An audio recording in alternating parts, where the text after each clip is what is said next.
శ్రీమాత్రే నమ. జయ గురు దత్తాత్రేయ నమ.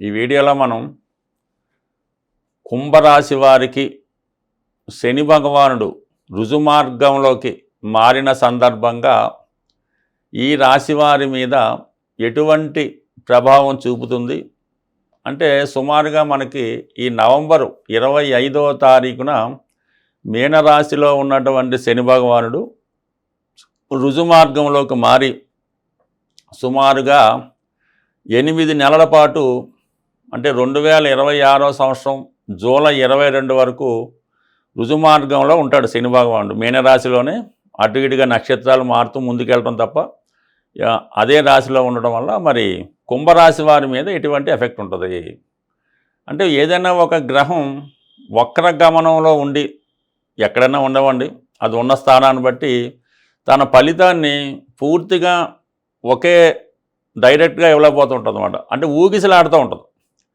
ఈ సప్తంలో ఉందనుకోండి, ఇది పెళ్లి సంబంధం వస్తూ ఉంటుంది, సెట్ అవ్వదు, ఆ సంబంధం అలా ఊగుతూ ఉంటుంది, సంవత్సరాలు గడిచిపోతూ ఉంటాయి అన్నమాట. మొన్నటి వరకు మీకు 2వ స్థానంలో అంటే ధన కుటుంబ వాక్ స్థానంలో ఉన్నటువంటి శని భగవానుడు ఈ వక్ర గమనం వల్ల ఏమైందంటే మీ కుటుంబంలో ఎవరో ఒకరు మీకు ఏదో అవకాశం ఇస్తారు, లేదంటే ధనం ఇస్తారు, ఏదో ఇంకోటి ఇస్తారని ఆశపడుతూ ఉంటారు. ఎప్పుడు ఫోన్ చేయినా రేపు ఎల్లుండి అని చెప్తారు తప్ప అది ఇచ్చేది ఏమి ఉండదు.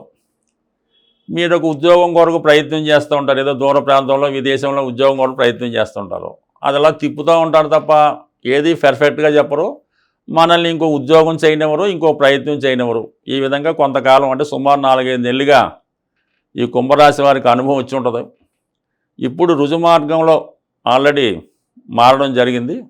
ఇది మనకి సుమారు 8 నెలలు అంటే జూలై 22 వరకు ఉంటాడు కాబట్టి ఇది కంపల్సరీగా ఏదైనా ఒక ప్రయత్నం చేసినప్పుడు అది ఖచ్చితంగా వస్తుందంటే వస్తుంది, రాదు అంటే రాదు.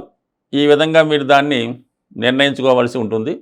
బట్ ఫస్ట్గా మనకి ఈ రాశి వారికి జరిగేది అంటే మీరు విద్యార్థి దశలో ఉన్నా, ఏ ఉద్యోగం చేస్తున్నా, వ్యాపారం చేస్తున్నా ముందు ఏంటంటే మీరు కుటుంబానికి దూరంగా వెళ్ళి వ్యవహారం చేయవలసి ఉంటుంది. అంటే మీరు ఒక నిరుద్యోగానో ఉద్యోగం కొరకు ప్రయత్నం చేస్తున్నారు, అదే మీ అంత ఫ్యామిలీ పిల్లలు అంతా ఇక్కడే ఉన్నారు, హైదరాబాద్లోనో ఇంకో ప్రాంతంలో ఉన్నారు, అక్కడే మీరు ఉద్యోగ ప్రయత్నం చేస్తే మాత్రం చాలా వరకు ఇబ్బంది ఉంటుంది. ఒకవేళ అటువంటి ఉద్యోగం చిన్నది వచ్చినా కూడా అది చాలని జీతంతో ఉంటుంది.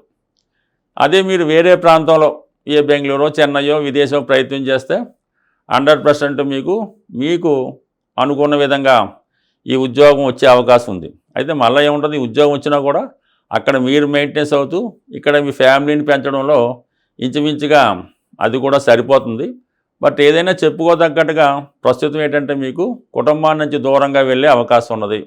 భార్యాభర్తలు ఒక చోట కాకుండా విడివిడిగా వేరే చోట ఉద్యోగాలు చేయవలసి ఉంటుంది.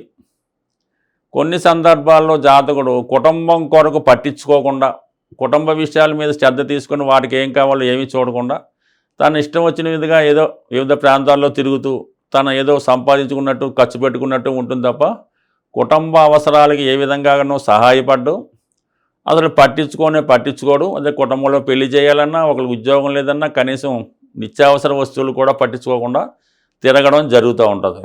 ఇది విధంగా కూడా ఈ రాశి వారికి అవకాశం ఉండదు. అయితే ఏంటంటే ఇప్పుడు ఈ రాశిలో కుంభరాశిలో రాహు సంచరిస్తూ ఉంటాడు. ఇంచుమించుగా సంవత్సరం అంతా రాహు సంచరించినట్టు రాహు కూడా శని ఫలితాలు ఇస్తాడు కాబట్టి మనం శని గురించి ఎప్పుడు తెలుసుకున్నా రాహుని కంపల్సరీగా అబ్జర్వ్ చేయవలసి ఉంటుంది. లేదంటే మన సరైన ఫలితాలు అంటే ఈ రాహు రాశిలో ఉంటాడు. కుంభరాశి వారి ఆలోచనలన్నీ కూడా కొద్దిగా అనెతికల్గా మన చట్టానికి వ్యతిరేకంగా ఏదో విధంగా పనులు సాధించాలన్న విధంగా కనబడుతుంటుంది. అందువల్ల ఏంటంటే ఈ శని భగవానుడు కుటుంబ స్థానంలో ఉండడం వలన కుటుంబ సభ్యుల ప్రవర్తన విషయంలో కానీ మనకి ఏదో ఒక అసంతృప్తి కలుగుతూ ఉంటుంది. మీరు ఎన్ని చెప్పండి వాళ్ళు వినరు. ఏదో ఇంట్లో ఎవరో ఒకరు లవ్ మ్యారేజో ఇంకో దానికో వాళ్ళు ఏదో యాక్ట్ చేస్తుంటారు, వాళ్ళు ప్రయత్నం చేస్తుంటారు, మీకు చెప్తారు. మీరు వద్దని ఇంత మొత్తుకున్నా వ్యతిరేకంగా అయినా వాళ్ళు ఆ లవ్ మ్యారేజ్ చేసుకోవడము, వేరే వాళ్ళతో కలిసి ఏదో కొత్త వ్యాపారాలు చేసుకోవడం అలా జరుగుతూ ఉంటుంది. అంటే కుటుంబంలో మీ మాటకి విలువైతే ఉండదు. అలాగని మీరు కలా చేసుకుంటే మాత్రం కొంత ఎవరో ఒకరు మీరన్నా బయటికి వెళ్ళిపోవాల్సి ఉంటుంది, వాళ్ళన్నా బయటికి వెళ్ళిపోవడం జరుగుతూ ఉంటుంది. ఈ విధంగా ఉంది. బట్ 2లో ఉన్నటువంటి శని భగవానుడు మనీ టైటు చేస్తూ ఉంటాడు. 4వ స్థానాన్ని చూస్తూ ఉంటాడు. చతుర్థాన్ని వీక్షించడం వల్ల కొన్ని సందర్భాల్లో స్థిరాస్తి ఏవైనా అమ్మాలనే మీ ప్రయత్నం నెరవేరుతుంది. అయితే అనుకున్న రేటు రాదు, ఏదో తక్కువ కడుతూ ఉంటారో అది మన దగ్గర ఉంటే మనం దాన్ని మొయ్యలేం, అమ్మితే సరైన రేటు రాదు, ఈ విధంగా ఉంటుంది. కొన్ని సందర్భాల్లో మదర్తో విరోధం కానీ మదర్ యొక్క ఆరోగ్య విషయంలో ఇబ్బంది కానీ వచ్చే అవకాశం ఉండదు. అలా 8వ స్థానాన్ని వీక్షించడం వల్ల కొంతవరకు ఆయుష్ విషయంలో బాగుంటుంది. దీర్ఘకాలిక అనారోగ్యం కలుగుతున్న వాళ్ళు కొంత జాగ్రత్త తీసుకోవడం అన్నది అవసరం. అయితే అనారోగ్యమే కలుగుతుంది తప్ప వేరే ఇబ్బంది అయితే ఉండదు. అలాగే మరి 11వ స్థానాన్ని వీక్షించడం వల్ల, అంటే ధనస్థానంలో ఉంటూ 11వ స్థానాన్ని వీక్షించడం వల్ల సమయానికి సరిపోయే ధనం మాత్రం ఏదో విధంగా జాతకుడికి రావడం జరుగుతూ ఉంటుంది.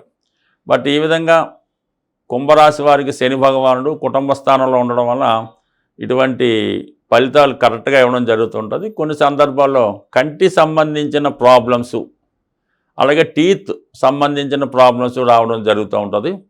కుటుంబ సభ్యులతో వ్యవహరిస్తున్నప్పుడు చాలా జాగ్రత్తగా వ్యవహరించవలసి ఉంటుంది. చిన్న మాట అన్నా కూడా అది పెద్దగా రాద్ధాంతరం చేసి ఇబ్బందులు కలిగే సూచనలు ఉన్నాయి. కాబట్టి చాలా వరకు మౌన వ్రతం వహించడం మంచిది. సో అది కూడా ఏంటంటే మనకి మీ యొక్క 2వ స్థానంలో, అంటే మీకు ఈ 2వ స్థానంలో శనిగ్రహం సంచరిస్తున్నాడు కాబట్టి అక్కడ మీకు వేరే గ్రహం ఏమైనా ఉంటే, అంటే మీకు కుంభరాశిలో చంద్రుడు ఉండగా మీరు జన్మిస్తారు.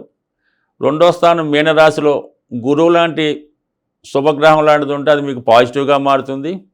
అది వేరే విధంగా కొన్ని పాపగ్రహాలు, అక్కడ కుజుడు రాహు కేతు లాంటి గ్రహాలు 2వ స్థానంలో ఉంటే ఆ సిచ్యువేషన్ వేరుగా ఉంటుంది. ఇదే సిచ్యువేషన్లో మళ్ళా ఈ మీనరాశిలో ఉన్నటువంటి శని భగవాన్ని ఇతర శుభగ్రహాలు వీక్షించిన, లేకపోతే మీ జన్మరాశి అయినటువంటి కుంభరాశి మీదకి శుభగ్రహాలు వచ్చిన, శుభగ్రహాలు వీక్షించిన కొంతవరకు మీకు ఈ శని ప్రభావం నుంచి బయటపడతారు. అంటే ఉదాహరణకి ఎలా ఉంటుందంటే రేపు డిసెంబర్ 5వ తారీఖు నుంచి జూన్ 1వ తారీఖు వరకు గురువు మిథున రాశిలో ఉండి 9వ దృష్టితో ఈ కుంభరాశిని వీక్షించడం వల్ల అప్పుడు కొంతవరకు ఈ శని యొక్క ప్రభావం మీ మీద తగ్గే అవకాశం ఉంటుంది. బట్ ఏదైనా శని భగవానుడు ఎంత శిక్షిస్తాడో అంత బేగా అనుగ్రహించడం జరుగుతుంటుంది. ఈ వీడియోలో చెప్పిన చివరి పరిహారాలు మీరు చేసుకుంటే కంపల్సరిగా శని భగవానుడు మీకు అనుగ్రహించే అవకాశం ఉంటుంది.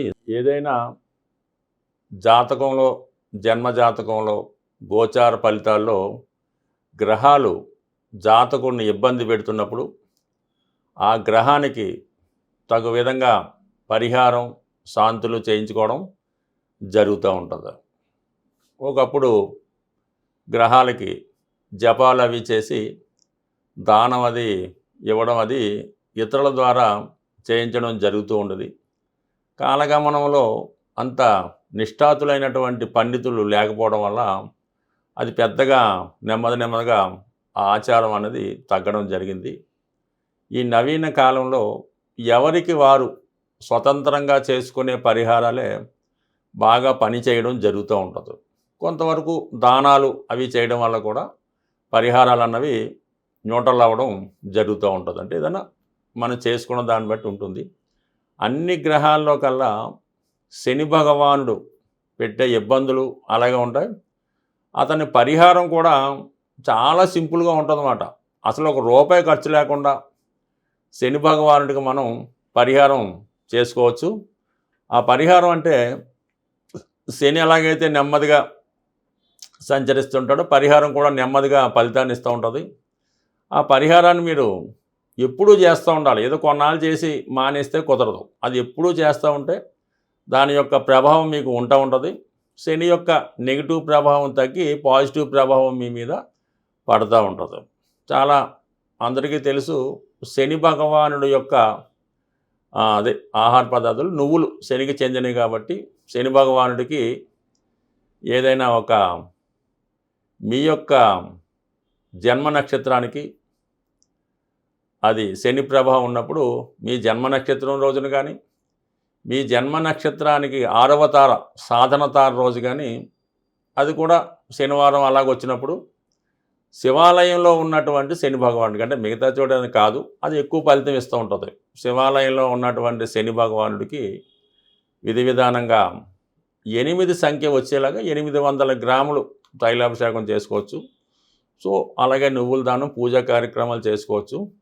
అయితే శని భగవానుడికి పరిహారం చేస్తున్నప్పుడు చాలా నిడారంబరమైన జీవితాన్ని గడుపుతూ ఉండాలన్నమాట. ఆ రోజంతా కూడా ఆహారంలో ఆయిల్తో చేసిన తినకుండా వీలైతే ఆ ఒక్కరోజు కింద అంటే సాపాది వేసుకొని సింపుల్గా పడుకొని మిగతా విషయాలకి దూరంగా ఉండాలన్నమాట. కాపురానికి దానికి దూరంగా ఉంటూ ఆ ఒక్కరోజు జాగ్రత్తగా ఉంటే శని బాగా పనిచేస్తుంది. ఇవి చేయలేని వారు సూర్యోదయానికి ముందే లెగిసి కాలకృత్యాలు తీర్చుకొని ఒక 20 నిమిషాల పాటు అంటే ఏజ్ని బట్టి పెద్దవాళ్ళు ఒకలాగా చిన్నవాళ్ళు ఒకలాగా ఇంచుమించు ఒక 40 నిమిషాలు మీరు క్విక్ వాకింగ్ కానీ రన్నింగ్ కానీ జంపింగ్ కానీ చేయడం వల్ల కంప్లీట్గా శని యాక్టివేట్ అవ్వడం జరుగుతూ ఉంటుంది. నెంబర్ 2, మీ ఇంట్లో పెద్దవాళ్ళు వృద్ధులు ఎవరన్నా ఉంటే వాళ్ళు కొద్దిగా సేవ చేసి వాళ్ళ అవసరాలు తీర్చి వారిని చిన్న చిన్న పనులు చెప్పినప్పుడు అవి చేస్తూ ఉండాలి. 99% ఇంట్లో పెద్దవాళ్ళు ఉన్నప్పుడు వాళ్ళు చిన్న అవసరాలు కూడా ఒక ట్యాబ్లెట్ తెచ్చి పెట్టమన్నా కూడా ఆ ఇంట్లో ఎవరు కూడా తేడాకి ఇష్టపడరు. వాళ్ళే పాపం ఎవరినో బతిమాలు వాళ్ళే వెళ్ళి తెచ్చుకుంటూ ఉంటారు. అలా కాకుండా వాళ్ళ అవసరాలకి ఒక మంచి లేనివ్వటం, ఒక ట్యాబ్లెట్ తెచ్చిపెట్టడం, ఈ విధంగా పెద్దవారికి సేవ చేయడం వల్ల కంప్లీట్గా మీకు శని భగవానుడు ఆశ్రయిస్తాడు. కొద్దిగా అవకాశం ఉన్నవాళ్ళు ఇది బాగా చలికాలం కాబట్టి ఎవరైతే ఇబ్బంది పడుతుంటారో ఈ రోడ్డు పక్కన పడుకునేది ఉంటుంటారు.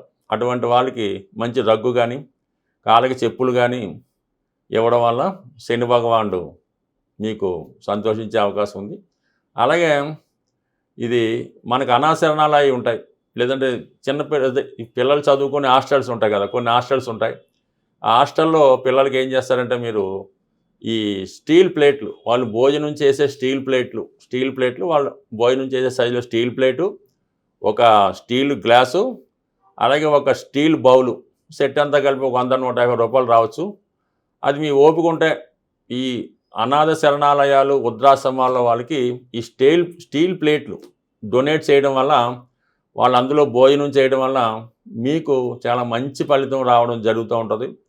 లేదంటే ఇంకా బెటర్ రెమెడీ, చాలా కొద్ది రోజుల్లోనే ఒక వారం రోజుల్లోనే మీకు పరిహారం కావాలంటే ఇప్పుడు ఈ అన్న సంతర్పణలు అవి జరుగుతుంటాయి, లేదంటే ఏదన్నా టెంపుల్స్లో బాబాగారి టెంపుల్ అది రోజు అన్నదానం జరుగుతుంటుంది.